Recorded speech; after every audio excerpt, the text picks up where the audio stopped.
ফিরলাম বিরতির পর। চোখ রাখবো বাংলার দিকে। ফের উত্তপ্ত শান্তিনিকেতন থানার মমিনপুর এলাকা। দুই গোষ্ঠীর মধ্যে ব্যাপক অশান্তি, মারপিট, আহত সিভিক পুলিশ, গ্রেফতার 12 জন মহিলা।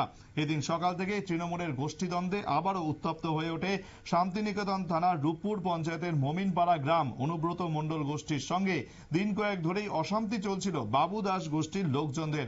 অনুব্রত মণ্ডলের সঙ্গে দেখা করতে বোলপুরে তৃণমূল কার্যালয়ে যাওয়ার কারণেই এই অশান্তির সূত্রপাত বলে এখনো পর্যন্ত জানা গেছে। এবং এদিন সকাল থেকেই দুই গোষ্ঠীর মধ্যে ব্যাপক অশান্তি শুরু হয়। দুই পক্ষের তরফেই একে অপরকে লক্ষ্য করে ইট বৃষ্টিও করা হয়, ভাঙচুর চালানো হয় এবং মারধর করা হয় বলে অভিযোগ।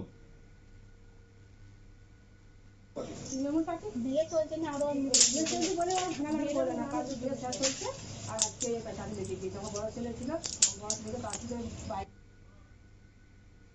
অশান্তির খবর পেয়ে ঘটনাস্থলে পৌঁছন শান্তিনিকেতন থানার বিরাট পুলিশ বাহিনী। পুলিশ আসার খবর শুনেই পুরুষরা গ্রাম থেকে পালিয়ে যান, কিন্তু গ্রামে অশান্তি করার অভিযোগে দুই পক্ষেরই 12 জন মহিলাকে গ্রেফতার করেছে পুলিশ। সকাল থেকে ব্যাপক অশান্তি হওয়ার পর এবার গ্রামে আতঙ্কের পরিবেশ রয়েছে। অন্যদিকে ইট বৃষ্টি হওয়ার সময় গ্রামেরই এক সিভিক ভলান্টিয়ার ইটের আঘাতে আক্রান্ত হন।